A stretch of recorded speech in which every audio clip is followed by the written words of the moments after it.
बिस्मिल्लाहिर्रहमानिर्रहीम। अस्सलाम वालेकुम एवरीवन। मैं हूं आपका मेज़बान मोहम्मद उसामा खालिद। उम्मीद करता हूं कि आप सब खैरियत से होंगे। कुदस फातही सलाहुद्दीन अय्यूबी सीरीज की एपिसोड नंबर 44 का दूसरा ट्रेलर रिलीज हो चुका है और आज की वीडियो में हम उसी ट्रेलर पे बात करेंगे कि उस ट्रेलर में नई एपिसोड के हवाले से क्या चीजें दिखाई जा रही हैं और आने वाली किस्त में हमें दिमियात का तारीखी मुहासरा देखने को मिलेगा और उस हवाले से सलाहुद्दीन अय्यूबी के क्या इकदाम होंगे यह भी हमें आने वाली किस्त में देखने को मिलेंगे। तो देखते हैं कि इस ट्रेलर में क्या चीजें दिखाई जा रही हैं, लेकिन उससे पहले अगर आपने मेरा न्यूज चैनल सब्सक्राइब नहीं किया तो मेरे न्यूज चैनल को सब्सक्राइब कर लें जिसका नाम हिस्ट्री विद उसामा है, ताकि आपको फ्यूचर में भी वीडियोस मिलती रहें। अभी बढ़ते हैं इस ट्रेलर की जानिब और देखते हैं कि इसमें क्या चीजें दिखाई जा रही हैं। Vakit Mısır kuyusunu düz etme vaktidir. Mübarek olsun. Trailer के पहले ही सीन में सुल्तान नूरुद्दीन का डायलॉग सुनाई दे रहा है और जैसा कि हमने पहले ट्रेलर में देखा था कि सुल्तान नूरुद्दीन ये बात बोल रहे थे कि मैं जो कुछ भी हो जाए सलाहुद्दीन अय्यूबी की मदद के लिए जरूर जाऊंगा। और अब यहाँ पर वो अपने दीवान में ये बात बोल रहे हैं कि अब वक्त आ चुका है कि मिस्र के कुएं को सीधा कर दिया जाए, यानी कि मिस्र में जितने भी मसाइल हैं उनको ख़त्म कर दिया जाए और ये हम सब के लिए मुबारक हो, यानी कि ये जो जिहाद हम करने वाले हैं ये हमारे लिए मुबारक साबित हो। İslam topraklarını düşmana çiğnetmeyeceğiz. Tacir Akif'in kızı. Bizim şu an tek şansımız o. In scenes में पहले तो सलाहुद्दीन अय्यूबी का डायलॉग सुनाई दे रहा है और वो ये बात बोल रहे हैं कि हम दुश्मनों को इस्लाम की सरजमीनों को पामाल करने की इजाज़त नहीं देंगे, यानी कि इस्लाम की सरजमीनों को हम हमला करने से और पामाल होने से बचाएंगे। और उसके बाद यहाँ पर शतीलोन का डायलॉग सुनाई दे रहा है जो ये बात बोल रहा है कि इस वक्त हमारा एक ही चांस है, वो है ताजर राकिफ की बेटी यानी कि सायरा। और इस सीन में हमें सायरा भी देखने को मिली। तो देखते हैं कि इसके अलावा इस ट्रेलर में क्या चीज़ें दिखाई जा रही हैं। Gördünüz mü Kont Bey'le? Sizden daha iyi bir şövalye. इस सीन में हम बेलियन और प्रिंस बाल्डविन को देख सकते हैं और जैसा कि आप जानते हैं कि बाल्डविन को लेप्रोसी यानी कि कोढ़ की बीमारी थी और इसी वजह से अभी इस वक्त बेलियन की तलवार बाल्डविन के हाथ में है, लेकिन उसको कोई भी चीज़ महसूस नहीं हो रही या कोई दर्द या तकलीफ नहीं हो रही। और यहाँ पर वो बेलियन को ये बात बोल रहा है कि क्या आप देख रहे हैं मैं आपसे बेहतर जंगजू हूँ या आपसे बेहतर नाइट्स हूँ, या इसी तरह की कोई बात वो उनको कह रहे हैं। Prens Baldwin maalesef cüzzam hastalığına yakalanmış. Ne diyorsun sen? Derhal karantinaya alınmalı. यहाँ पर बेलियन जो है वो प्रिंस बाल्डविन की बीमारी के बारे में शहनशाह अमालरिक को बता रहे हैं या बादशाह अमालरिक को बता रहे हैं और ये कह रहे हैं कि बदकिस्मती से बाल्डविन को कोढ़ की या लेप्रोसी की बीमारी है। और यहाँ पर वो उनके बालद होने के नाते हैरान है और ये कह रहे हैं कि आप क्या बात बोल रहे हैं। और उसके बाद इस सीन में विलियम्स का भी डायलॉग सुनाई दे रहा है, वो ये कह रहा है कि उसे सबसे अलग कर देना चाहिए या क्वारंटाइन में रख देना चाहिए। तो देखते हैं कि मजीद क्या चीजें दिखाई जाती हैं।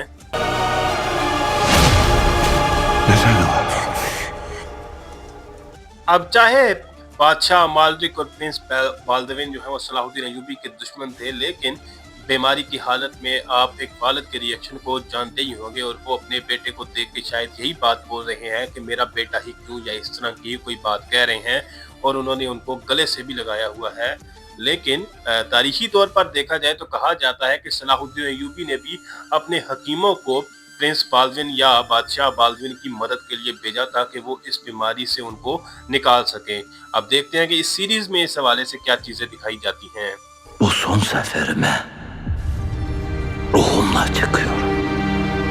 अब ये सीन कुछ लिहाज से इमोशनल है क्योंकि जो सुल्तान नूरुद्दीन बात बोल रहे हैं वो एक तरफ से एक इशारा है कि ये सुल्तान नूरुद्दीन का किरदार ख़त्म होने वाला है, क्योंकि यहाँ पर सुल्तान नूरुद्दीन ये बात बोल रहे हैं कि ये मेरा आखिरी सफ़र है या आखिरी जंग है और इसमें मैं अपनी रूह के साथ जा रहा हूँ या अपनी रूह के साथ मैं इस जंग में शामिल होने वाला हूँ। तो इससे ऐसा ही लगता है कि सुल्तान नूरुद्दीन का किरदार ख़त्म होने वाला है। और ये जो एक्टर हैं इन्होंने भी एक स्टोरी लगाई थी जिसमें वो ये कह रहे थे कि सुल्तान नूरुद्दीन के लिए आखिरी दफ़ा तैयारी की जा रही है। Yapılacak bir şey var. Surun önüne derin bir hendek kazılsın. Oldu bir vezirim. यहाँ पर एक जानब बेलियन जो है वो बादशाह अमालिक से ये बात बोल रहे हैं कि एक काम है जो हम कर सकते हैं, और जाहिर सी बात है वो यहाँ पर सलाहुद्दीन अय्यूबी से मदद मांगने का ही कहेंगे। और देखते हैं कि इस हवाले से अब क्या चीज़ें देखने को मिलती हैं। और उसके बाद यहाँ पर सलाहुद्दीन अय्यूबी ये बात बोल रहे हैं कि दीवारों के सामने या दीवारों के आगे एक खंदक खोदी जाए, और उस पर कारातगीन का डायलॉग सुनाई दे रहा है जो ये बात बोल रहे हैं कि समझ लें कि ये काम हो गया मेरे वजीर। Selahaddin'den hekim dilenmeyeceğim. Gidip bizzat kendim alacağım.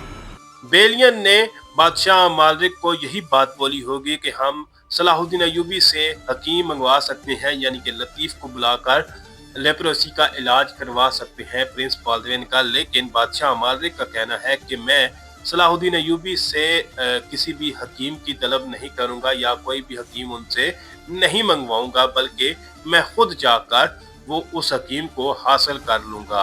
तो देखते हैं कि आने वाली किस्त में इस हवाले से मजीद क्या चीजें देखने को मिलती हैं। Kudüs ordusu hareket almış. Devran elbet dönecek. अब यहाँ पर बोरू का डायलॉग सुनाई दे रहा है, और वो सलाहुद्दीन अय्यूबी से ये बात बोल रहे हैं कि कुदुस की फौज हरकत में आ चुकी है। लेकिन सलाहुद्दीन अय्यूबी इस बात का जवाब देते हुए ये कह रहे हैं कि अभी शायद उनका वक्त या उनका पलड़ा भारी है, लेकिन ये वक्त पलटेगा ज़रूर, या इसी तरह की वो कोई बात बोल रहे हैं। क्योंकि जब सुल्तान नूरुद्दीन की फ़ौज सलाहुद्दीन अय्यूबी के साथ शामिल होगी तो हो सकता है कि उस वक़्त सलाहुद्दीन अय्यूबी के लिए आसानी हो जाए। Bu ordu değil beyim. Bildiğin insan seli. इस सीन में कारातगीन और अलबिस का डायलॉग सुनकर और या उनका रिएक्शन देखकर आप ये अंदाज़ा लगा सकते हैं कि जो फौज है वो कितनी बड़ी होगी बाज़ंतीनियों की और ईसाइयों की। और यहाँ पर अलबिस यही बात बोल रहे हैं कि ये फौज नहीं है बल्कि इंसानी सैलाब है। और उस पर जो कारातगीन का रिएक्शन था वो भी आप देख सकते हैं कि वो भी इतनी बड़ी फौज को देखकर किस कदर हैरान है। तो देखते हैं कि इससे आगे क्या चीजें दिखाई जा रही हैं। Bugün büyük bir zaferin müjdecisi olacak Selahattin. Gaza vakti geldi çattı. Trailer के लास्ट सीन में शम्से खातून सलाहुद्दीन अय्यूबी से ये बात बोल रही हैं कि आज के दिन आप एक बहुत बड़ी फतह के शाहिद बनेंगे या आपको एक बहुत बड़ी फतह नसीब होगी। यानी कि जंग से पहले वो सलाहुद्दीन अय्यूबी को इस फतह की खुशखबरी दे रही हैं या उनको मोटिवेट कर रही हैं। और उसके बाद सलाहुद्दीन अय्यूबी ये बात बोल रहे हैं कि जंग का वक्त हुआ जाता है। अब ये जंग तो होने वाली है, लेकिन जिस तरह का सुल्तान नूरुद्दीन का डायलॉग सुनने को मिला तो उससे यही अंदाजा लगाया जा सकता है कि इस जंग में हो सकता है सुल्तान नूरुद्दीन शहीद हो जाए।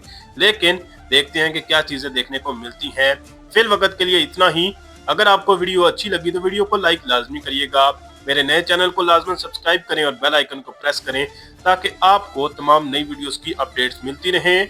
मिलते हैं बहुत जल्द नई वीडियोस के साथ, नई अपडेट्स के साथ। इजाजत दीजिए। अल्लाह हाफिज।